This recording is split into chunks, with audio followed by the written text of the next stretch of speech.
Welcome to LOA Today. I'm Walt here with Daniel Mangana and David Strickle, the Stream of David. Today is Tuesday, September the 15th, 2020. It's 4 p.m. New York time. Wherever you are in the world, thanks for joining us for another episode of LOA Today, your daily dose of happy. And guys, I was just sharing a story with you that, believe it or not, I'm really not ready to tell it on the show. I always like to get the whole thing together before I tell the story, but you guys heard the story, and basically I dove down to the depths of despair and then rose back up to the heights of joy in 1 hour. And I do not recommend that roller coaster to anybody. I just want to say that I just do not recommend that roller coaster. It is not fun, but at least I came out of it, and that was the good part. I could have stayed down there, and it's like I was telling my wife yesterday, it felt like I was feeling depression, anger, fear, despair, frustration, all at the same time. It was just so disorienting. I mean, I was in pain. I was practically rolling on the floor in pain. But thank God for a wife who understands LOA. Thank God for my own understanding about LOA. I knew I had to climb out of it. She helped me to climb out. I did climb out. Thank you, universe. And there were good reasons why I climbed out, which I told you guys about. But it just goes to show anybody can go into a dive. Doesn't matter how much you work on it. Doesn't matter how much you think you've got it figured out. You can go into a dive and it can come unexpectedly. So there's my lesson for the day. So with that happy thought in mind, Daniel, how you doing?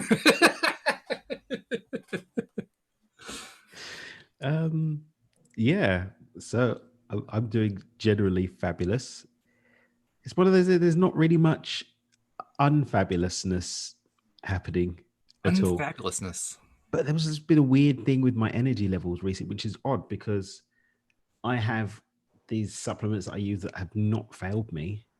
But we went for dinner, for example, on Saturday, and at the restaurant, I just was like, whoa, whoa, like I couldn't stay awake. Like we had to Wow. leave. It's really, I don't have I'm not narcoleptic. Is that what they call it? Narcoleptic, when you just fall asleep. Yeah. I'm not that way at all. And this morning I struggled to get up, like I said, when I was speaking to you guys. And I get a burst of energy when I'm doing my work. And then as soon as I'm off doing my work, it's like, boom, again. Wow. Really interesting. So I've been honoring it, rearranging my commitments as much as I can so that I can just give myself space to sort of just veg a little bit. And I've taken a look at my diet. I don't see where it is. So it's a bit of a weird one. Well, better than what I went through, I can tell you that. I'd rather. It sounds like your body is just manifesting a rest period for itself. That's what I think it is. It's telling you to slow down. Yeah. So stop hammering. How about you, David? I'm good. I'm really good. Yeah? Yeah. Good. I'm glad. We got somebody who's doing great. No apparent reason. No, there's good stuff going on for sure, but I'm just generally really, really just good. Excellent. I had a little downward flow there for a little bit. And the thing is, and what we were talking about before we went live, when you do this vibrational work that we all do to raise your vibration, well, polarity is going to take you down sometimes. Yeah. And when you're so used to being high, the low becomes a lot more uncomfortable. I get that from boot camp people. In fact, I just had a boot camp call with somebody this morning and she said the same thing. Like, wow, you're right. It's a lot more uncomfortable. And it's what we used to settle for vibrationally was okay. But now we don't want that. We want to feel happy. We want to feel joy. We want everything just to just, manifest and just be and unfold. And life gets like that, but not always. The polarity is going to take us down through that flow. And that down it's like flying first class all the time. And then you get bumped back to coach. And suddenly coach that you used to fly all the time was okay. And now it really sucks because you're used to sitting in first class. Well, actually, it always sucks for me because I'm 6'8", so coach can never fit me. It's just, it is not a pretty thing. Good Lord. So, yeah, well, I do appreciate the value of, that contrast of that polarity. I hadn't really thought about it the way you just said, though, that we used to live in that space. I did live in that space. I know each of you guys have it at times too. And wow, I used to live there. because yesterday, I mean, I was in pain. I had a pillow clutched in my stomach. I was in so much pain. How could I have lived in that? And yet, you're right, I did. How did I do that? I don't understand. How do people live there? Most people do. And some people are And it's happy being there fear, as well. and it's anger, and it's picking sides, and it's hysteria. Look at all the hysteria we have about everything. It's true. It's Yeah, true. that's how it manifests. On that hysteria, what's been really funny, me watching, are the people who are being hysterical about the hysteria and don't realize that they're contributing to the hysteria. It's like they're giving as much energy to the anti-hysteria. Yeah. That actually they're just being hysterical. Yep. They're being hysterical about hysteria. Yeah. Like, we need to get love and light here going, guys. We need to be warriors of goodness. Warriors of goodness. I just got through answering somebody on my YouTube channel about that she's love and light, and I'm talking about stuff because I'm a white man and I'm privileged, and like, whoa, you're trolling me and judging me and doing all this stuff on one video from 2 years ago.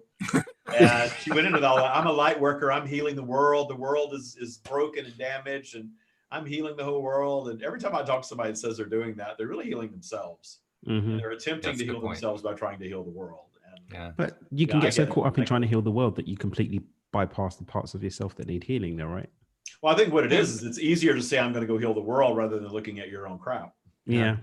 Agreed. I mean, on the other side, of course, if you're in a relatively higher vibration place, even if your aim is wrong, you're still helping. Yeah. Well, a lot of times we don't realize that. We think we're in this action-oriented world, and when you raise your vibration, you're supposed to be a light worker and go out and heal and save people from themselves and do all this stuff. But vibrationally, when you raise your vibration, you are contributing so much to the collective by your example and by your high vibration. And part of really zooming out to source perspective is allowing people to have their experience and being helpful if they want it, but not trying to insert yourself and save people from their experience, because we all went through crap that got us here. So let everybody else go through their crap to it, and provide example as inspiration and let them choose whether or not they want to take it. So on that note, I'm going to take this opportunity to send some high vibes to our friend Alex King, who is once again dealing with some health issues. And Alex, you're in our thoughts, and we're sending you these high vibes. Use them, put them to good use, get into that high vibe place so you can climb out of where you are right now. And I know she generally is a fairly high vibe person, so that's not going to be a real big job for her, but she needs to climb out. She needs to give herself some more healing. So heal yourself. The most important thing we can do in these practices is understand that we shouldn't beat ourselves up for not being perfect. Yeah. Law of attraction is never going to be about perfection because of vibrational flow and polarity. It's not going to be perfection. And you said one time that, people get sort of not all the plates spinning at once. You get a couple spinning and they're doing great. You got the money coming in and you've got maybe the relationship and the health isn't there. That's really what life is. Yeah, it's true. And life generally does, with this practice, get better and better and better and better. But I have not experienced perfection. No. And I'm okay with not having perfection now. And that's the big thing is having. I got a really big lesson in that last okay night. With issues. I mean, yesterday I had such a big lesson in that because I felt about as far away from perfect as you can get. So it really caught me. I knew for a fact that I wasn't perfect. And maybe that's why obstacles are here to serve us. So if you meet them if you meet them as, wow, I created this thing, this pile of crap. I've created this pile of crap. Oh yeah, I owned it. It's here to serve a purpose. And all I need to do is raise my vibration and figure out what that is and solve it. And look at all the things we create in this world because of a problem. Which, by the way, I was only able to accomplish after I stopped asking myself, why did I do this? I know I did this. Why did I do? What on earth was I thinking? This was not going to help at all. But that's what I kept asking. Yeah, the why needs to come later. You raise the vibration, solve the problem, and then figure out the why. That's sometimes I need months of distance. I need months of distance sometimes to look back and realize, wow, now I see. Now it's unfolded completely why I manifested that awful thing that I had to go up in vibration and not worry about how, to just allow it to be solved. And now that I've had some distance and some breathing room and all the negative energy is sort of dissipated around it, I see now the gift that thing was. I like to look at it as the fact that, I do create stuff. How cool. Yes. There's my Who point knew? of appreciation. Who knew I was that calling a minute powerful? ago. Here's the pile of crap that I just created. Look at that. Look what I can do. Good. Like when I get really stuck and I'm finding myself really struggling to find the appreciation, I'm like, hot damn, I'm a good manifester. Didn't fancy this one, but a good manifester all the same. Oh. That's good. Yeah. That's a really good way to look at it. If you're going to mess up, you're going to do it on a big scale. Yeah. Let's see how big we can make this one, and then maybe something we like next time. Okay. I have worked with people that have been boot camp people that I see they have this continuing pattern of letting things unwind so they can fix them, letting businesses wind down to almost bankruptcy so they can pull it back out. And it's I've seen people go through these cycles in their lives, letting their relationships sort of unravel a little bit so they can make it better.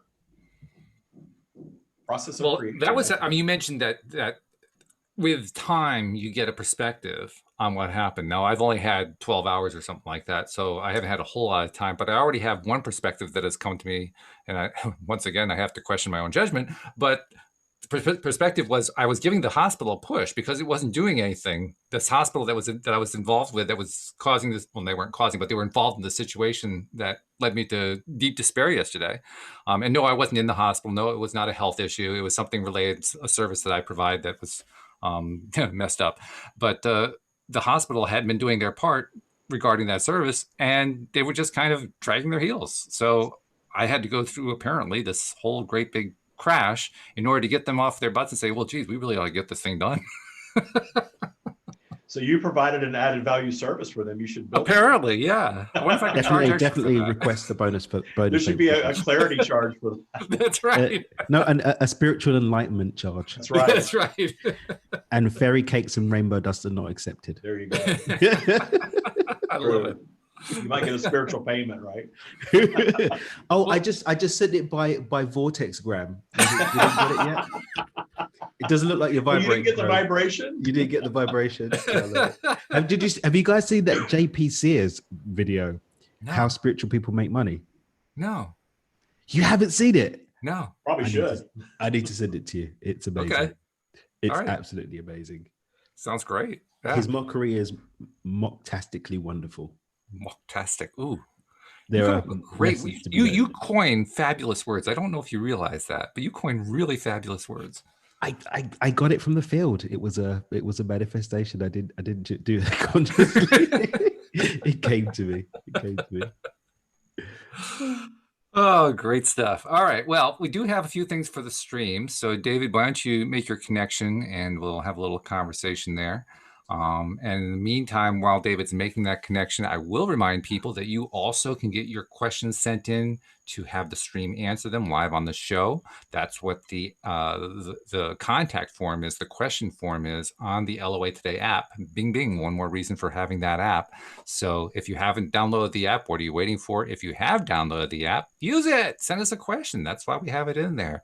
And thank you to all listeners who have been sending in questions and even comments using the form on the app. But we really appreciate you putting the LOA Today app to use. And by the way, make sure you share with friends too, because other people need to know about what we're doing here at LOA Today, helping people to raise their vibe and giving people the opportunity to ask questions of the Stream of David or Psychic Reader or just any of our co-hosts. I mean, Dan over here, Money Magic Master. I mean, this guy just knows everything about manifesting money. Ask him the questions too. So take advantage of the forum, and we'd love to have you do that. So Stream, I think I kind of see your. I kind of felt that as well. Yeah, we are here. All right, hello Stream. So we don't have a lot of stuff for you, but what we have is going to be, I think, one of those in-depth kinds of sessions. So, well, the first one is a little bit light. And it's fun. First one is from Melissa. And she says, do our pets have souls? And if so, do they attract illness into their lives, or do we, as their caretakers, manifest it? And she signs it, Love and Light, Melissa. All creation has consciousness flowing through it. All living beings are strands of consciousness, and you often label this as soul. We use the term soul consciousness. we often use the term independent strands of soul consciousness, because all of these independent strands that are projecting themselves into physical and perceiving a physical experience are part of a collective. There is a collective of humanity. There's a collective of the animals of your planet. There's a collective of your planet. There's a collective of your universe, and so forth out from there. And all of it contributes to the collective consciousness that is source, that which we are. And every single thing has a level of consciousness, but it is not all the same, obviously. A stone and a human being are not operating at the same frequency and the same level of consciousness. An animal and a human being are both eternal strands of consciousness, but the human mind is very different, obviously, than the animal mind. But all creation occurs via attraction, regardless of the type of physical being. So an animal, it has a vibrational flow just as a human does. And in that vibrational flow, will encounter fear and other emotions that will attract unwanted things.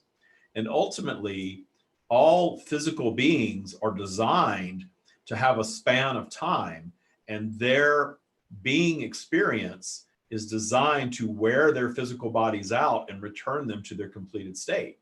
So an animal is going to manifest an illness via lower vibrational thought the same way a human will.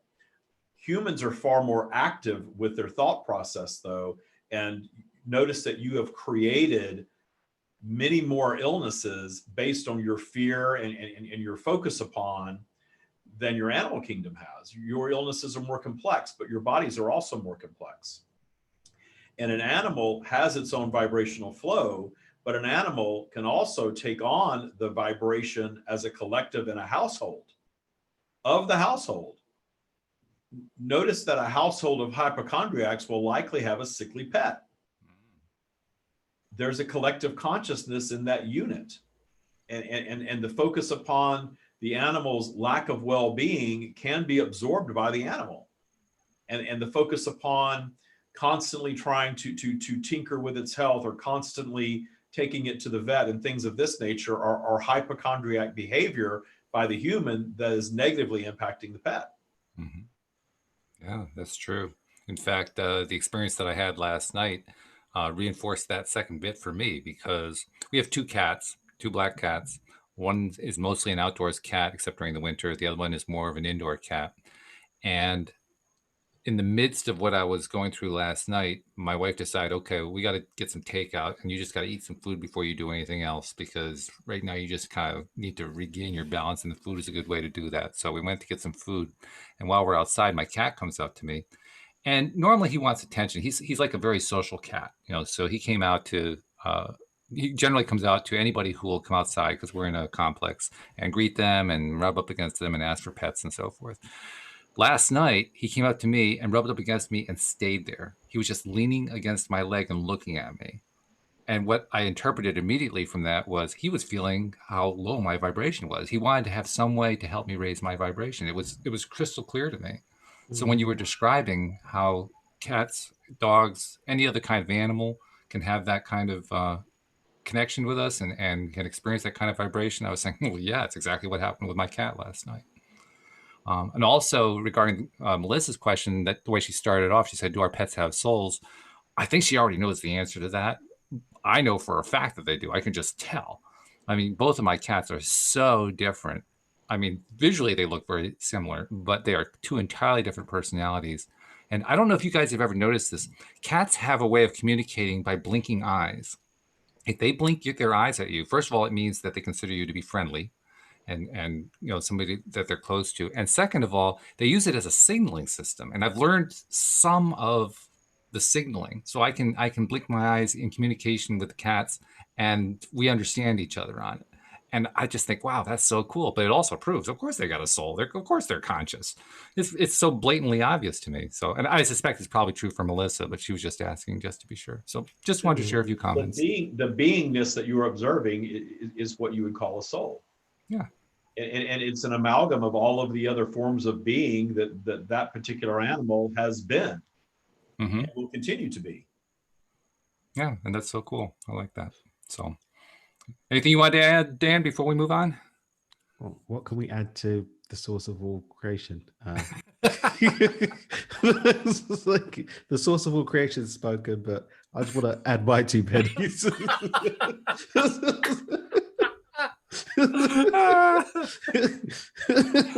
Oh, that's great. Yeah.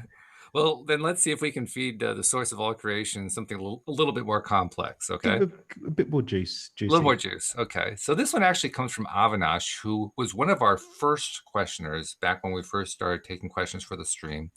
He's the one who lived in a country somewhere, I figured in the Middle East. I wasn't sure exactly where. And he was asking about the role of government and how do you deal with a government that is overbearing and taking away liberties and so forth. So he came back. First of all, he loved the answer. In fact, I'll just read it verbatim. He says, some weeks back, I asked the stream a question about government, which tends to abuse power and impose anti-democratic laws. I loved the response from the stream. He says, by the way, I live in Mauritius. I recently felt that political leaders who are elected reflect the general vibration of the majority of residents of the country. For example, does a corrupted government get elected because a majority of the population are selfish and only care about money and hoarding money? He says that might be a topic of discussion. So, and he says, thank you. So there's a broad one for you, stream. What do you think? He is correct in the general vibration observation, but the general vibration can hold, it is about focus upon. So you've got generally, due to polarity, 2 opposing sides, and of course there's plenty of gray area in between, but it's very common across humanity at this time on your planet to be completely polarized and feel the need to take one side or another and completely subscribe to a set of beliefs. This is not true, but it is a very powerful vibration that is present at this time, and you are seeing the impact of that, the contrast of that, if you will, across your planet. And you will continue to see an escalation of this until at last you turn away from that and turn toward more free thinking, more gray area thinking. To return to the crux of the question, the focus upon, in a positive way and a negative way, both fuel. So you will have a group of people over here that are vibing with the greedy dictator in this example, that are believing they are on the right side of that and that they are going to benefit from it in the way that the dictator is going to benefit. They believe they're in the club. And then you have the opposing side that is fearful of all of that and focused on that which they fear rather than the solution to. All of that is contributing. And you see this very often because of this polarized nature on your planet. You see very often dictators coming into power, even though the majority say that they do not want to live under that type of rule. Yet they're in power anyway, and they are in power because of the focus upon the oppression. And you have some that are believing that they are not going to be in the club of being oppressed and desiring that. And you have probably many more in most of these examples of people who are simply fearing it, but they're fueling it through their fear. Yeah, that's very well stated. In fact, the day that Avinash sent that question in, I subscribed to the Abraham Hicks mailing list, and their daily message came in, and the message was very similar. It wasn't about governments imposing anti-democratic laws, abuse of power, and that sort of thing. It was about terrorism, but it was so parallel that I wanted to bring it in here and see what the David version of the stream has to say as compared to the Esther Hicks version. But the Esther Hicks version says it does not matter whether you are living in a country where there are some frequent terrorist attacks or in a country where there are random acts of violence. It does not matter what the culture is. It is only the feeling of vulnerability that ever puts you into a vibrational harmony with that which you fear. When you realize that by working to achieve your feeling of well-being, it is then impossible for you to ever rendezvous with anything other than well-being. That is the only place that freedom will ever be. And I like the way that's phrased because it's basically showing, okay, we know that living in fear is not going to be conducive to where we're trying to get to, but it's often hard to remember. Kind of like for me last night, it was hard for me to remember where joy was. And when I can imagine if you're living in a society where you're experiencing terrorist attacks or something to that effect, to an extent we're experiencing that here in the US. When you live in that kind of society, it can be hard to remember, first of all, where good feeling is, where well-being is. So let's talk a little bit about that. You're in a bad space. How do we climb out of that bad space? The work that is available to be done there is understand that you all create your own bubbles of reality. And there are human beings existing in terrorized lands that are not personally having the experience of fearing the terror. Not many, but there are some. Sure. It is a state of allowing, and that is a true state of empowerment. And we hear many of you use terms such as you're moving from 3D to 5D. These are all human terms that do not hold a specific meaning for us, but by and large, you are believing that you can exist in a very flawed physical reality of imperfection in such a way that you are not impacted by it. And that is accurate. You can absolutely move yourself mentally, regardless of who your ruler is, regardless of the safety of your neighborhood, regardless of the security around terrorist acts and things of this nature. You can move yourself mentally to a place of security. And that takes some detuning work to do. And in a large part of our teachings are centered around this detuning work and the fact that you all have this vibrational flow that we speak of all the time. And when you're in high vibration and you've done some of this work, it is relatively easy for you to move your thoughts to a place of safety. And the place of safety is not about fixating on the safety itself, but the idea of allowing what will be to be. The idea of allowing yourself to find joy in your everyday reality, regardless of your current conditions, regardless of where you are. Find things to appreciate, find joy, feel safety for yourself, build yourself this cocoon, if you will, of safety and security vibrationally, and that will be your experience every single time. The trick to all of this is learning to manage this through your vibrational flow. So when your vibration is in a lower state, being able to hold those powerful protective thoughts and not dip into fear and other negative emotions that trigger you back into that lower vibration. That is a trick. I was face to face with that last night. Now, obviously, I wasn't dealing with a terrorist attack or a government crackdown or something, but what I was facing was, it was overwhelming. It was, I Your literally bubble of reality could was not avoid it. overwhelming as a bomb going off near your home. Yeah. That moment of bubble of reality, that this is what many do not understand, that the bubble of reality that you paint, your version of negative is your version of negative. It is just as terrifying for you in the moment as it is for someone who is actually encountering something that you may consider far more horrific. Absolutely. But the emotion is the same. Yeah. In fact, there's a tipping point where things become so frightening that there's another portion of your ego that takes over. And actually holds you away from dipping down into despair because you have to get yourself out of harm's way. Right. Yeah, that manifests. That's usually what people call courage, where in the face of overwhelming odds, somehow somebody stands up and says, you know what, I'm going to get through this somehow, and I'm going to help other people get through it. I'm going to do whatever it takes. It is the overwhelming desire to survive and push ahead. And most of you, in fact, all of you come pre-equipped with that. It is worked out of many along the way, but the working out of is you're allowing it to transpire that way. And it's never too late to shift focus and to detune this transgressor energy that we speak of all the time that is present in all of you, that allows you to move through your lower vibrational flow without the triggers. I've had interesting phrase you used there. Oh, go ahead, Dan. No, I was going to say I've witnessed this in two spaces. A, with my own experience with the COVID-19 stuff. We just decided we weren't really going to buy into it. So we take our precautions, but our life hasn't really been affected. And when all else is panicking, I mean, when we went to the gynecologist for the baby doctor, went to the baby doctor, she's like, oh, make sure you're wearing your masks and don't do this and don't do that. And we're like, yeah, doctor, definitely. Yeah.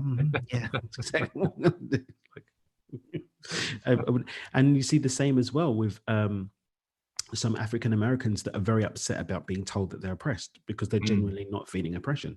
As in, they're very upset that people are coming to pat them on the back and say, but then there are people that do feel that they're oppressed, and so do feel the call for that support. But there are those that don't, and it's because the bubble that they've created is different. It's a different bubble. So yeah, yeah. It's a great point.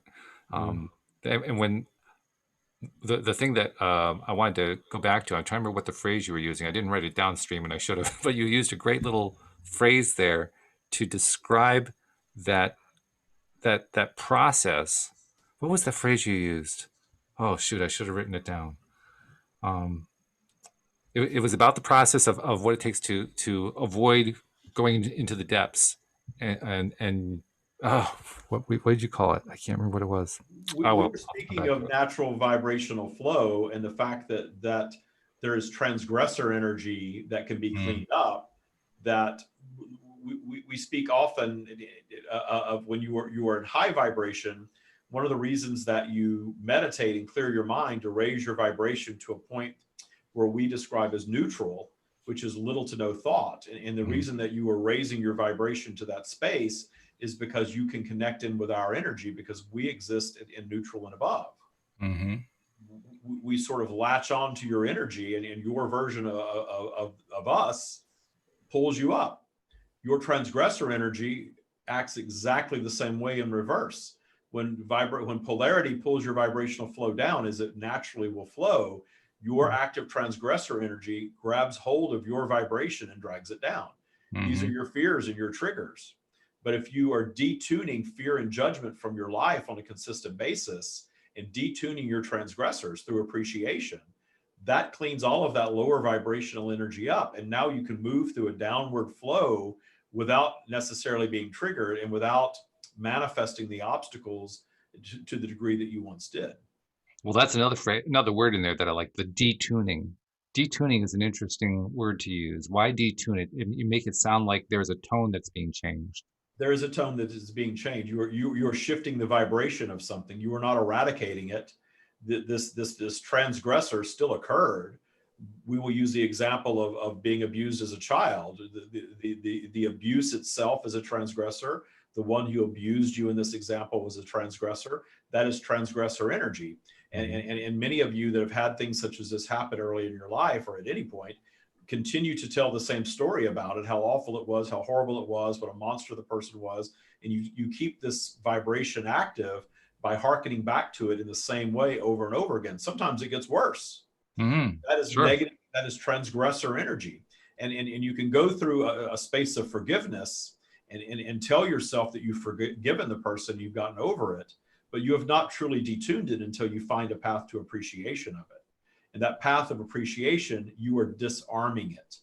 It is no longer holds power over you as a transgressor, because you now no longer look at the person who abused you as a monster. You are understanding from where they were coming, that they allowed themselves to do such a thing. And in your understanding of them, are not feeling the same negative emotion toward them. You are coming to understand how that served your development as a being, as a physical being. In some way, even if it set you off on a negative path, that ultimately always will parlay into something positive for you. You just have to connect the dots. And this is the work that you do in detuning. So detuning is changing the vibration of it, as opposed to attempting to eradicate it or forget about it or move on from it or something of that nature. It is far more effective for you to detune it. You are changing the tune about it. I like also what you were talking about with appreciation, and I like it in part because that was what I was reaching for last night when I was in the depths of it. I couldn't find it right away, but I knew I had to get there. I knew that appreciation was important, and I was thinking, okay, what can I appreciate here? And at first, I couldn't think of anything to appreciate. None of it seemed appreciable. But over time, as I kind of stuck with it, my wife really helped an awful lot. So much love to my wife, Louise. I finally was able to find little tiny pieces of it to appreciate. Like, well, at least we get to eat out tonight. Just anything. I was reaching. Sometimes it helps to find. Just anything. I was Yeah. like, there's got to be something good in this. Please, there's got to be something. When you've gone so far down that you cannot quiet your mind and meditate without your mind running off in a negative direction, you are in lower vibration. And in meditation, when you are far down your spiral, meditation is not very effective. The most effective technique when you are down in despair or near that territory is low thought activity. And something that takes your mind off of it and allows your vibration to raise enough so that you can go into a process of appreciation. And from that process of appreciation, then you can go into meditation. And then from meditation, you can reach neutrality. And in neutrality, you can raise your vibration right up. That was something else that my wife suggested. She says, go do a couple of your processes, you know. So I came and watched a little video that I watch every day, and I did something else while I was petting the cat. That's also one of my favorite high vibe things. I was not successfully quieting my mind, but at least did a distraction, and the distraction did help because and the easier the distraction, the easier it will be for you to find. Yes. If you are hammering away at trying to find the distraction because you're in low vibration, that is going to be a complex process and frustrating as well. Right. A friend of mine. Low vibrational territory is your negative creation territory. So think of it like this: everything that you create down there is going to be negative. True. Yeah, that's true. A friend of mine who used to do the show with me, and I'll send a shout out to her because she's actually dealing with COVID right now. But she once suggested to me when I was dealing with another downtime that I just create a list of go-to things to do in case I just need something to climb out. A list of things that are really easy for me, like you're saying, that I can just do, and I know I'm going to feel better. And that's what I can't remember which item I did on the list. I have a list of 18 over here on the wall. I did one of them. Whichever one was, I don't remember. One But of the I most did one. effective for many is ironing. Yeah. But when you are ironing, it takes enough of your thought not to burn yourself or to burn your item. You have heat, you have steam, you have motion. All the components are there for a very effective low thought activity to raise your vibration. I think probably ironing would not have been near the top of my list just because in the state I was in, I could very easily have burned myself with the iron. But I get the message. I understand what you're saying. And for me, I guess the equivalent would be doing dishes. It's basically the same concept. It's just doing this other activity. But yeah, really almost anything would have made a difference. And it did. I mean, I watched my video. I did, some other thing. I can't remember what, some sort of meditative thing. And it did help to calm me down. And interesting thing too, I was able to notice this. And again, we're kind of a little bit away from dealing with, living in a terrorist society or, dealing with government or whatever. But like you said earlier, the feeling is very similar. So I'm kind of going on that. But as I was climbing out slowly, I was noticing my ability to kind of connect together how the steps were going to be to resolve this issue that I was dealing with, because I knew in general what had to be done. I had no idea how to get there. Those little steps started to fill in for me. I didn't have to think about it. They just kind of started to fill in my awareness. And the more I climbed out, the more they filled in. Now, I still didn't have the whole answer. There was like this big chunk that was missing, and I didn't know what to do about that. But nevertheless, the more that I kept focusing on this other stuff, distracting myself, the more that it started to fill in all for me, right in front of my eyes, practically. So, I mean, looking for an appreciation, that was something to appreciate. Like, holy cow. To raise your vibration for the solution to every problem that you manifest. When you are down in low vibration and you are in crisis mode, and you are trying to solve it, it is not going to solve most likely. It will solve when you step away from it. Even if you believe it's a crisis, it's an emergency, a few moments of raising your vibration will make all the difference in your being able to solve it effectively. In fact, that's what happened. You will not even need to solve it. It will solve itself in most cases. It's just what it did. I almost feel like I should tell the whole story, but I'm not ready to tell it yet on the show. What I will say is that at the last possible second, the last possible thing that could possibly have resolved it, even though the odds were overwhelmingly against it, happened. I could hardly believe it when I found it. It's important, and all of these things work the same. So the specifics of your story, that is your choice whether to share that or not. Everything on your planet works this way. When you raise the vibration and allow a high vibration around any topic, it gets solved. You create your obstacles for the solving of them, because that creates your expansion. That is your entire reason for being physical. That it is a perfect process. And anytime you're not solving something is because you're not truly allowing and trusting and raising your vibration around it. And that is the work to be done, is letting go and allowing yourselves to truly trust. So let's get back to Avinash's question once again to kind of bring it around full circle.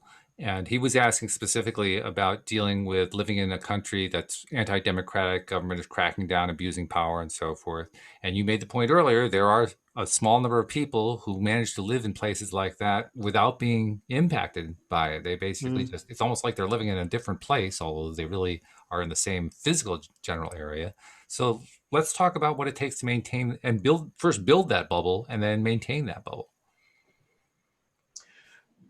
It is not something that's going to be created instantaneously.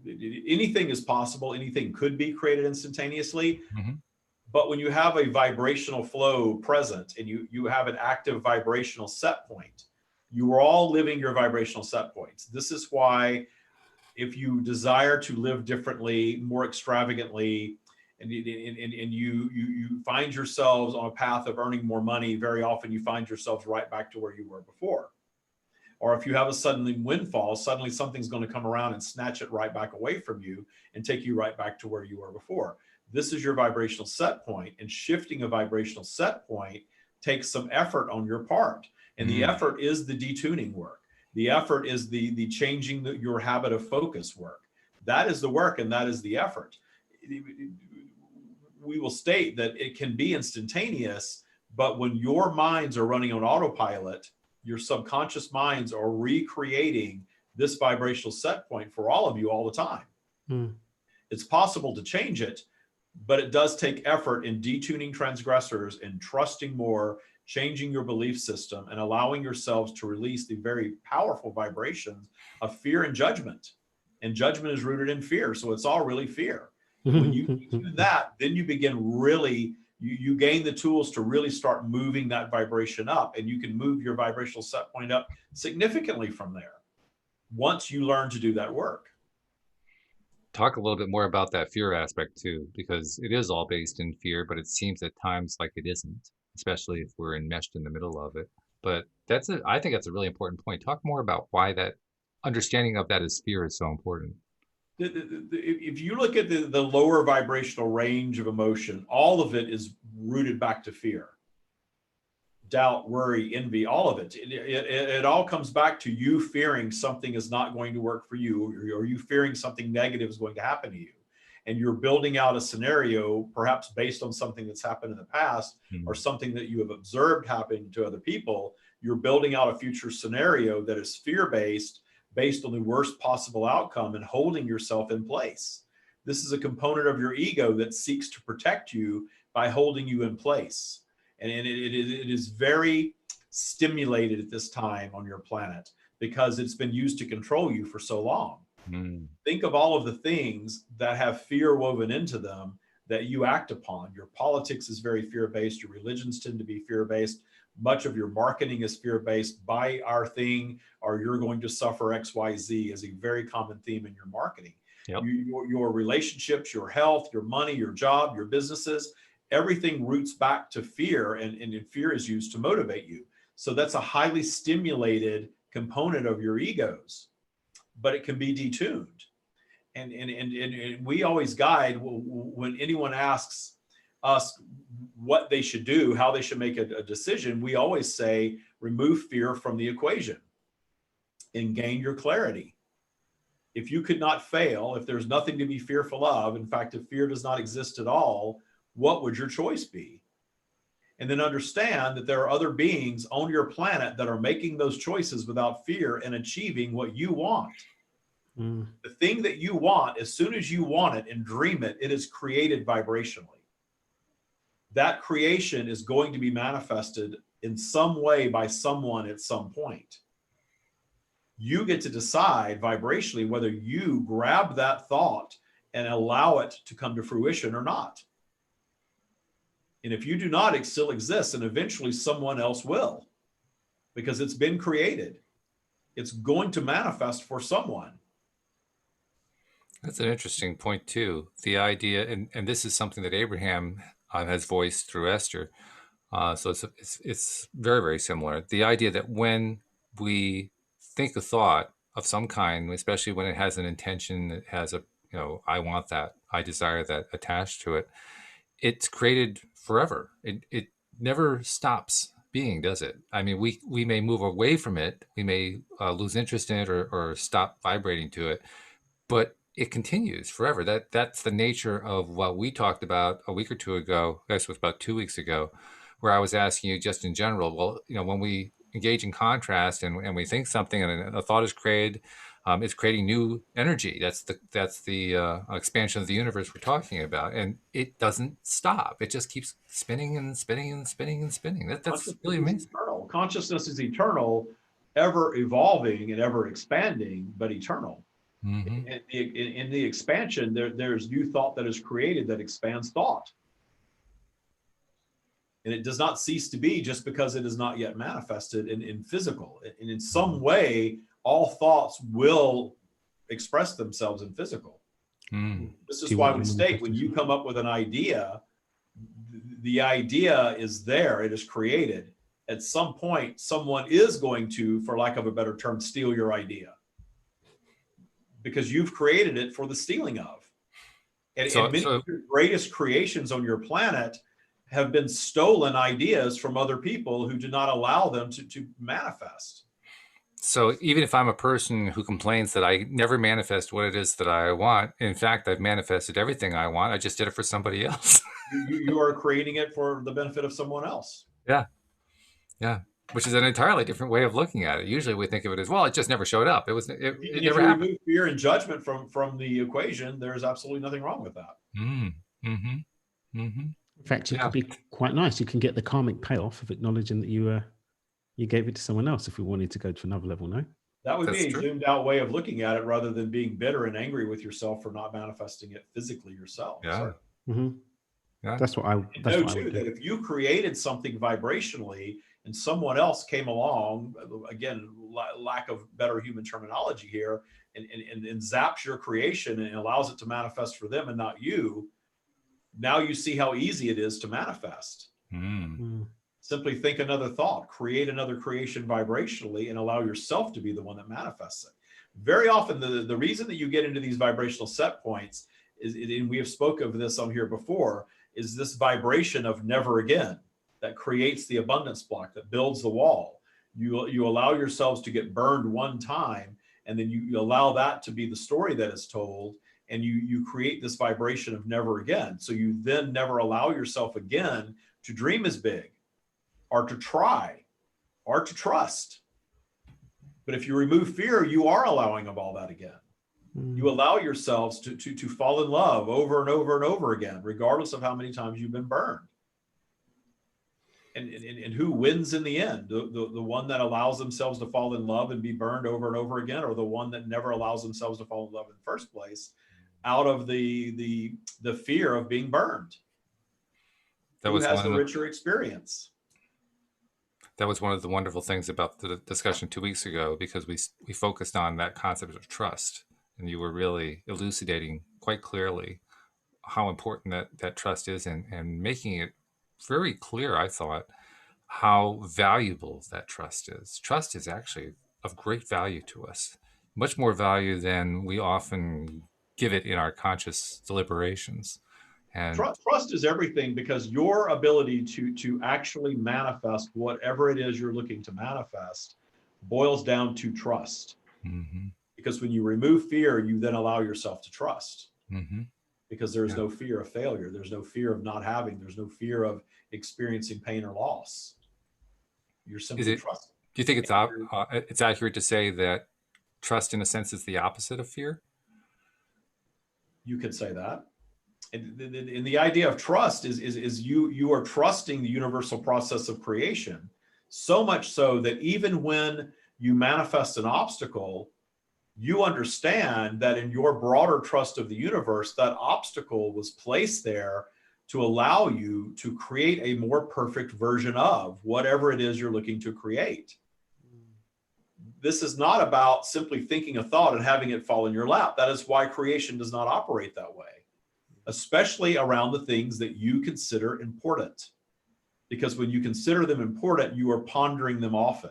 And when you ponder them often through a vibrational flow, you're going to ponder positively and negatively, and you're going to create this tension that is going to cause it to take longer to manifest. But in the taking longer to manifest, you are going to place some mines, if you will, along the path.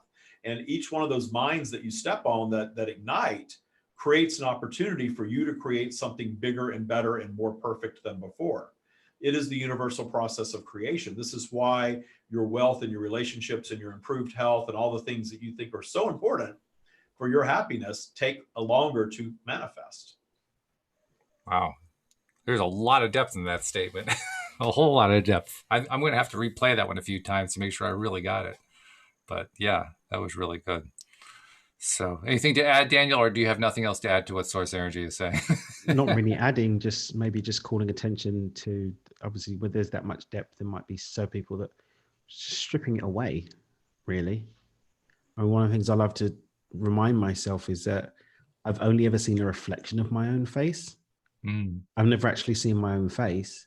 Yeah. And yet we who have never even seen our own face try to demand and set how creation is going to occur and dictate the path, and then we get obsessed with it, and it's got to be this way, and oh, it's not showing up yet, and blah blah blah, versus just having fun with the whole thing and not getting so caught up trying to work out details that our human brains, which are locked in the third dimension, probably don't have the computing power for anyway. Yeah, that's true. That was one of the earliest things for me to let go of. And I've had so many opportunities to understand and appreciate just how true it is, because I've had so many problems thrust at me that I don't have the faintest first clue how to go about solving them. And that has actually helped me to say, okay, I give up. I don't know what to do here. I'm just going to let go of it, let the universe take care of it, because I am clueless. I just don't know how to do this. And when I let go, then things start to happen. Yeah. It is an amazing thing. Well, thank you, Stream. As usual, your insights have been absolutely fabulous. And we'll let David reconnect to being David and less connected to being the Stream. I still wonder whenever I see him do this, Daniel, what it must be feeling like when he's doing this disconnection thing, you know?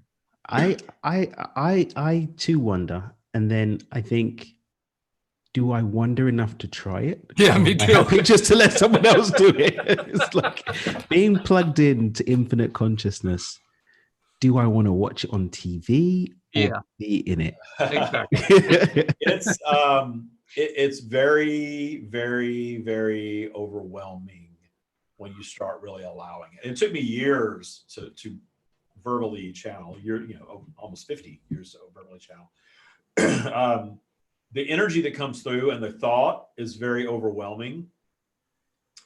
And I think that you see that in my speech. There's a neuroses almost, that's a stammer and things like that. Because there's so much coming through, and I'm still not as proficient as my ego would like me to be in just speaking beautifully and lyrically.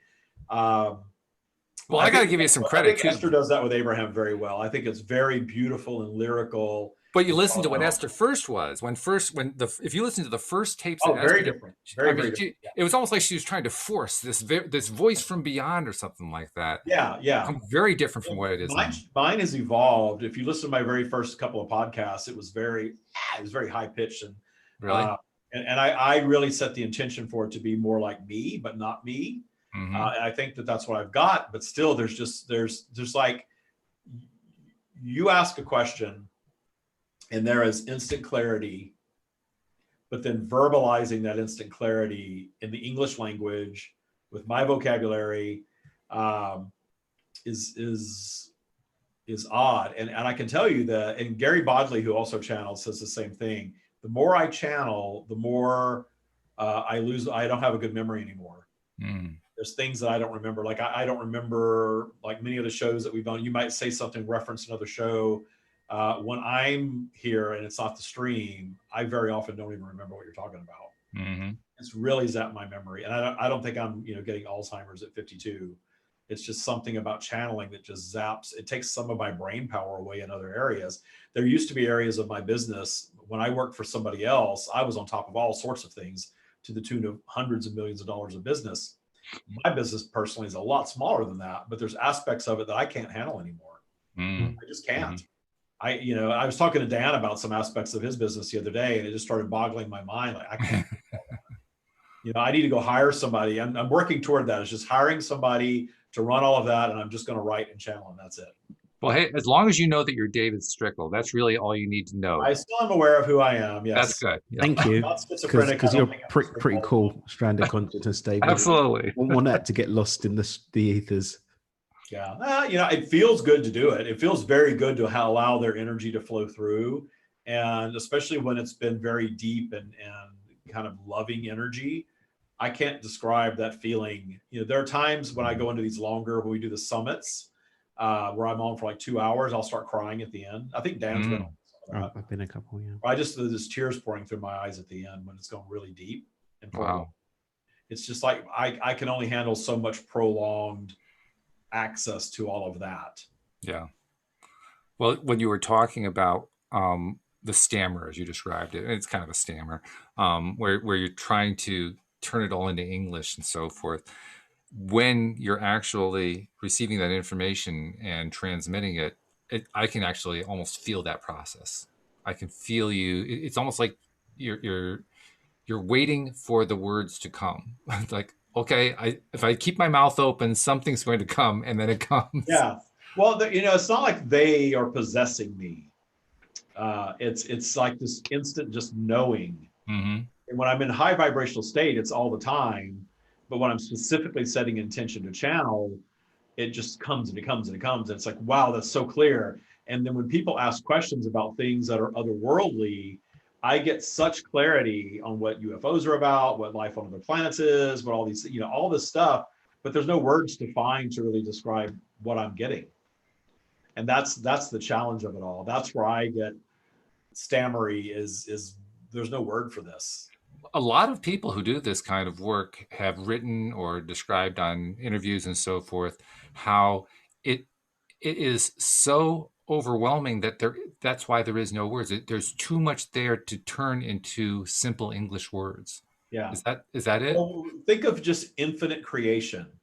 Think of infinite layers of reality that are right here, right now with us. Infinite.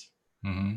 All right here, right in front of us, and not off somewhere, and there's not like a beginning and end to the universe, and there's X number of planets and X number of suns, and then that's it. No, it's, we don't think in terms of that. We measure everything, and everybody asks questions in human terms, of course, because they're human beings.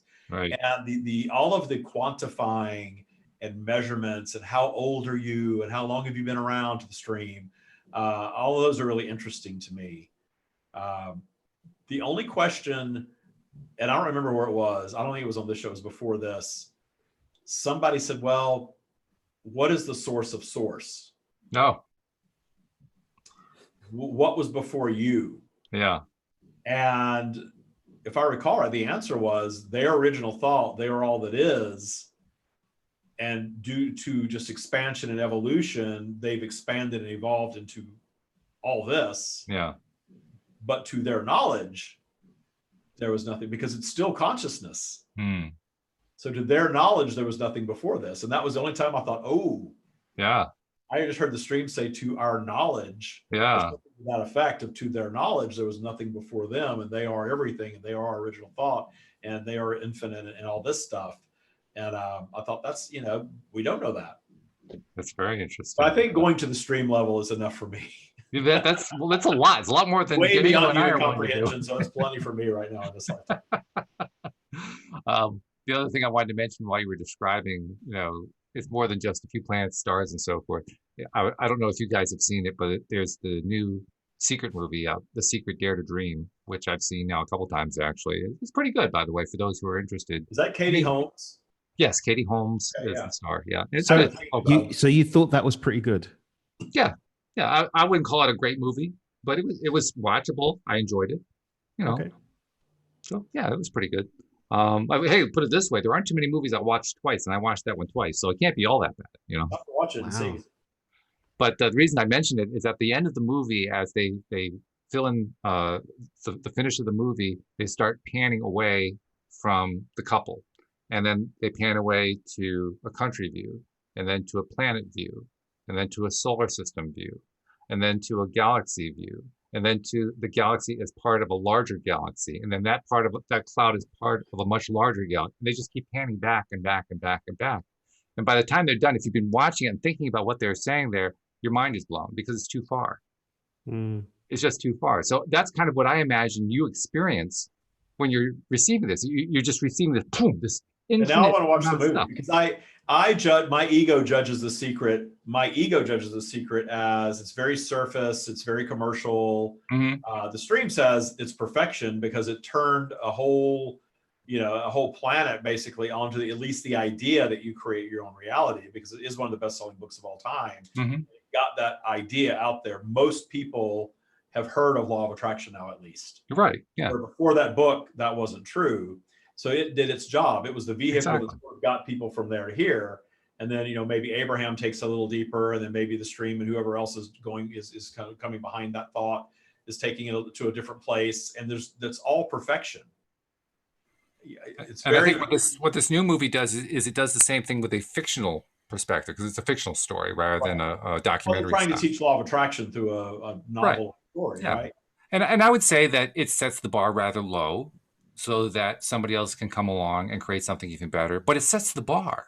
It's a bar that was never actually set. It's done its job. It's definitely done its job. And where I come in, the conversation. Right. Yeah. Where I come in is, okay, we all understand the law of attraction. We all understand that we create our reality, but there are these things that we want in our world. And there's this understanding that we want to have of why negative exists that you need to go a lot deeper into to really start getting it, because you can't get into law of attraction and not somehow get into spirituality. And there are some parts of it that's relatively surface. Actually, some of it's funny because of that, lightly humorous. At one point, one of the major protagonists, the love interest of Katie Holmes, is introducing the basic concepts to her children. And so her son in response says, okay, well, right now I'm thinking about a pizza. And a moment later, there's a knock on the door and there's a guy with some pizzas. I mean, it was so corny that it was almost unbelievable, but it was funny. The thing that I don't like about it, though, and again, this is my human ego judgment, is telling people that it's that easy and then having them go and try it and it doesn't work, and then they don't allow themselves to go deeper into the teaching. But that's their experience. So that's my ego judgment of it. It's not a stream judgment by any means. And I'll tell you, even for people who don't really understand or know this stuff, I think they wouldn't take that as being a serious recommendation. I think they would treat it as corny because it was so stupidly obvious. Oh yeah, sure. Well, right. I remember the original stream movie. That's not happening yet. I'll watch that one when that comes out. The Secret movie, where the kid dreams of the red bicycle and the red bicycle. Right, yeah. Front. And I used to joke. I said, I've been trying that with a Bentley Continental for years, and it's so. Well, when you work out the secret mojo to do it for the Bentley Continental, please let me know. Yes. When we have the stream movie, I'll manifest my Bentley, I guess. No, I'm waiting to find out when the stream movie's coming out. That's going to be cool. I'll watch that. I'll buy tickets for that. Well, I can tell you the stream book. I just finished the first draft of the stream. Oh, really? The stream book is out. I'm sorry. The stream book is out. The Taya book. It's taken me 2.5 years to write the Taya book. And I just finished the first draft. And I thought I finished it, and then I realized there was a whole lot more, and I took several months off from writing it. And then I went into what I call quantum time in the last 2 weeks, and I doubled the size of the book in less than 2 weeks. Wow. Yeah. And the stuff at the end is so higher level than the beginning of the book, but it's perfect because the beginning of the book are for people that are just discovering the Taya practice, and it was that level. And then I've had this break in time where I now have 2.5 years of graduates of boot camp to draw upon as case studies, and all the teachings that we have all co-created in there. That's the end of the book. See, I think you also have a bit of a disadvantage. Jerry and Esther, when they're writing their books, Esther would get into connection with Abraham. Jerry would ask the questions. They recorded that and they turned that into a book. This book is like that. Kat Wonders, who is my editor on the first book, she said, I want to be your Jerry. Oh, okay. So she is inquisitive. She's a very bright woman. She's a ghostwriter and a book editor. And she edited the stream book. And now she's co-authoring this book with me. And it is her questions. So the whole first part of the book is Kat questioning the stream, just like Jerry questioned Abraham. The middle of the book now is my Taya masters, the people in my mastery program participating in Q&A. And the end is putting all this to work in your life. Oh, sounds like a must buy to me. Okay. Well, Yeah. when's it coming out? Well, I need an agent. Okay. So if you have any literary agents that specialize in spiritual writings, especially channel writings, which is a hot button topic, I would love. Well, maybe if you need any proofreading or editing or something like that, you know. I'll probably, after Kat gets through the first, she's doing the first round of editing now. Okay. Luckily, my co-author is an editor, professional editor. She's a really good. That helps. She's editing, and then I'll start shopping it. And while I'm shopping it, I'll probably also get some people to read it and give me feedback on it. Sounds good. Okay. Yeah. Well, good stuff, guys. As usual, this has been absolutely brilliant, and we got a little bit of a preview of what's about to come in the publishing world, so that's pretty cool too. Yeah. Any clues on when we're going to see the stream movie, though? I mean, I'm kind of looking forward to that one. I think it would be the Taya movie more than the stream. The Taya movie? Oh, okay. Very woven into it for sure. But this book there's more channeled writing in the Taya book than there was in the stream book. Okay. Because the stream book was my story of how I started channeling. Oh, yeah. Then I channeled, and then the stream goes into answering the 23 questions for source. And then I wrap it all up. And then Taya was just an idea in that book. And then since then I started Taya Bootcamp. I've turned it into a practice that I teach other people, and the rest is history. All right. Yeah, but I'm going to go more of a mainstream route this time, I think, and that's why I want to find an agent. I want to manifest an agent. Good. And see what publishing looks like. Yeah. I had a boutique publisher last time. It was very easy. This time I would look at a more mainstream publisher, I think, just for broader distribution. Very cool. I like it. So, all right. Anything else? I mean, I know I keep doing this to you, Dan, but anything else to add to the stream here? Well, this is David. Well, this is David now, so I feel like I could at least put my toe in the conversation. So in the middle of the session, David, Walt's like, "Oh, do you want to add something?" I was like, "Source of all creation's just spoken. What have I got to add to the conversation?" Oh, I wanted to add something to what that's funny. Oh, yeah, I was trying to involve Dan. No. He did. I didn't want to add something. I was just taking up the juiciness. And was like, "Have you got something to add, Dan?" I was like, "Source of all creation," kind of just carried that one. I don't really have anything to add to it. I'm just here. I was just trying to do my host thing. I thought Dan should have a chance, but he was That's absolutely funny. right. You know? I was just soaking up the yumminess, to be You honest. never know. Well, they don't get offended. They don't have ego, so they don't get offended by things. So if there's anybody else to add, I also have some intellect and some humility and some knowing of my place. So when I have something to maybe add some context for the audience or a personal experience that might allow someone to connect to it, definitely I'll throw in. But other than that, I'm just taking in the yumminess. Yeah, and there's a lot of that. You know, one of my favorite Abraham videos was when they and I don't know if I think they make those clips and then let people pirate the clips and get them out there. I don't think they're allowing people to film because they're all over YouTube and they're not Abraham's channel, right? Mm-hmm. Like you can watch Abraham videos. I have noticed they allow the ones that are audio only. The ones that include video are the ones they knock off. But if they're audio only, they seem to let those go for some reason. Yeah, well, I mean, it's gotten the message out there, so it's actually brilliant marketing if you think about it. Yeah. So there was one where this guy, he had a red hat pulled down over his face, and he got into the chair, the hot seat, and was very negative about Abraham. I remember that one. Yes. It was one of the best ones ever to me. Yeah. Because the way they handled it was beautiful, and he was not understanding on that level, but I was appreciative of the fact that, I mean, it was perfection. They called him into the hot seat. So obviously that message needed to be addressed. And I like addressing the elephant in the room. Mm-hmm.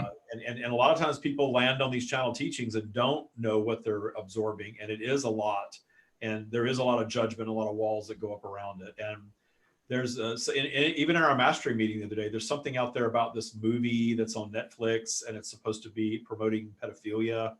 Oh boy. And I had a very zoomed out opinion about it. And somebody just was like, how can you not be offended? I'm like, I haven't even seen it yet. I'm supposed to be offended by something I haven't even seen or know what it is. Right. And I watched the trailer for it and I'm like, they're just little kids being silly little kids. I didn't think anything of it. I know which one you're talking about. Yeah, Yes. I mean, it was a big deal. It was a big deal. Yeah. Last week, people are cancel Netflix, and somebody, I don't ever go on Twitter, and I have a Twitter account, but I'm never on there. And somebody, it caught my eye. Somebody said, if you don't cancel Netflix, you're a pedophile. And I thought, whoa. That's a little I bit don't of cable. I don't really watch TV, but I like my stand-up comedy on Netflix. So what's this about? And I kind of dug into it. And I just thought, well, I'll watch it and just figure out for myself. I'm not going to let somebody else tell me what to think about something and tell me that I'm a pedophile because I didn't cancel Netflix. That whole zoomed out opinion about everything, to me, is a healthier way to live life. Let's don't rush to judgment and jump to conclusions and get hysterical about stuff. Let's take a breath and absorb something and view it from a higher perspective, and then decide if it's something that's inappropriate, it's inappropriate. But the hysteria thing is just, I'm not going to get hysterical about it though, Dan. I don't blame you. It's not a good I don't thing even know why I got off on that tangent, but it was a little shocking to me, the nasty reaction. But that's just, that cancel culture thing is so common right now. Yeah, oh yeah. Yeah, if you do one little thing that offends me, you're out, you're canceled, you're done. Let's get rid of this person. That's like I was saying the other day about this whole thing of getting caught up in the other side of it, when all you're doing is just adding more negative juice to it. I don't. Yeah. I think most people don't understand that. Disconnected from me on Facebook because I wouldn't get in the middle of some argument about politics. I said, I'm not going to get into that. And how can you not? How can you not be? And I said, I don't give it any power over my life. Whoa, he did not like that. What do you mean? It's got every power. I'm like, no, it doesn't. It doesn't have power over my life. You're in Palm Springs, California. You're living in a resort town. This dude lives in a multi-million-dollar home, and he's hysterical about politics. I'm like, you've created your bubble of reality, and now you're allowing fear about whoever's going to win the next election to hold you away from joy. And you get to do that if you want to, but don't get mad at me if I'm not doing that. Well, if you think that's going to piss him off, I could give you a whole bunch of ways to piss him off. I'm really good at it. No, I'm sure. Well, somebody told me the other day that they registered to vote so they could vote for Donald Trump. I don't care. I'm like, whatever. And I shared that at dinner the other night. And of course, 2 or 3 people were like, Oh, yeah. Oh, well, I'm just glad that I don't have a pony in this race, and I'm just not giving politics that much power in my life that I'm going to let it upset me. Well, we've actually talked in the past about how this was actually one of the stream conversations about how what we are seeing overall is the general trend of all these institutions starting to crumble. And that for me is the attraction where looking at the political scene is all about. But even there are times where the crumbling is just too much. I need to back off. And I think that's really the key, is learning when to say, okay, this is more than I'm ready to handle right now. I've got to take a step back. And by the way, that's exactly what we need to do anyways, to learn to take that step back. So it works out nicely. Yeah. Well, again, you've got fear driving something that you don't want. Yeah. So whatever you pay attention to is going to get bigger and bigger and bigger in your life. And whatever we pay attention to collectively is going to get bigger and bigger in our world until it explodes. And then we have to deal with it a different way. And then it ends up correcting itself. It's funny that you should say that too, because one of the things I've been working on with myself with the political picture right now is that, because I'll immerse myself in it, and I'll immerse myself to a point where I'm feeling one side or the other's angst and anger and fear and all that kind of thing. And I'm hearing their arguments and I'm hearing all that stuff. And I'll say, okay, I've put myself here deliberately. Now, can I see my way to asking for what I want and what I prefer instead? I use it as a way to practice. Can I get myself out of this place that I've allowed myself deliberately to fall into, to climb out of by focusing on what I want? It's almost like going to the gym. It's like doing some workout. And well, you become I have to be a little careful with it. We become a whole different person depending on our vibration. Yeah. So when we're in high vibration, we're a Teflon. But when polarity takes us down and we allow ourselves to be triggered, then we're the opposite of that. Everything is triggering us. Everything is bad. Everything has a negative outcome. And it's just, it's amazing how little society, how little attention society pays to their vibration. Yeah. How important it is. Well, that doesn't really surprise me because most people don't understand this stuff. I just know for myself, the more, like, for instance, I had that meltdown yesterday. That's a meltdown that 10 years ago, that could have lasted a month. It could have lasted 6 months. It lasted an hour. And I'm sure that happened because I've been going to the gym, so to speak. I've been doing these things to practice. Can I stretch You've myself raised your to this fault thing over there? vibration so you don't dip down as far and you don't stay down there as long. And well, I think, did I talk about my identity theft? I think I just talked about it. Yes, you did. Yeah. Well, I'm not sure if you did it on the show. Very quickly. In fact, within the hour of finding out about it, I detuned it by finding appreciation for it. And then within less than 2 days, it was solved. Yeah. Completely that was solved. A pretty big thing. That's a thing that could have knocked most people on their butts for a year. Yeah. Yeah. And I was very happy that I had the tools that I had, because that was a big negative manifestation that out of, all this vibrational work that I do, I still went down my spiral enough to manifest something like that. But I just found appreciation for it, for the precision that the people that stole my identity put, the effort they put in. I almost feel bad they didn't get any money out of it. Almost, he said, almost. Oh, you poor people. Probably one of a million they were stealing that weekend, right? Well, on that cheery thought, I think since we're about 14 minutes over, we should probably draw it to a close. But thank you guys. This has been wonderful as usual. Daniel, I'll be seeing you on Thursday. I don't know if our friend Alex is going to be there or not, but hopefully she will. If she's not, she'll be there at least in spirit. So I'm looking forward to talking to you then. And David, we'll look forward to speaking with you again next Tuesday. So you guys have a great week. Always fun to hang out with both of you and all of you listening. So thank you guys much. Thank you, live stream. Thank you especially to our podcast listeners as well. We will see you all next time here on LOA Today. Goodbye, everybody.